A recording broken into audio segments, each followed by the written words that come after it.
Unang-una, ako po yung nagtataka, Ginoong Pangulo, pagka po pala si Senator Ping Lacson ang magdi-deliver ng privilege speech, wala pa po tayong nate-take up na kahit ano. Siya pala ay masyadong special dito sa chamber natin. Kasi po, pagka kami, lalong-lalo na ako, minsan patatapusin na lahat muna. Aabot po ng halos alas 7 hanggang alas 8 ng gabi. Kaya kung minsan po, pag ako nagdi-deliver ng speech, wala na si Senator Lacson. Ganun po pala siya ka-importante. Majority Leader, I think you should answer that particular Yes, Mr. President, statement.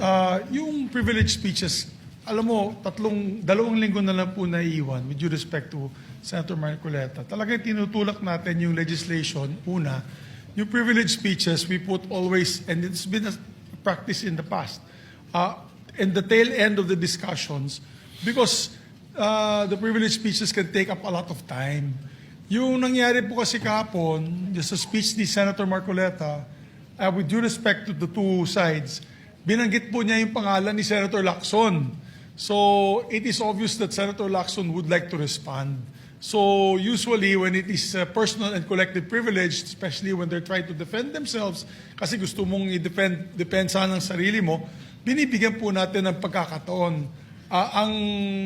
Ang senador na tumayo at any given point in time.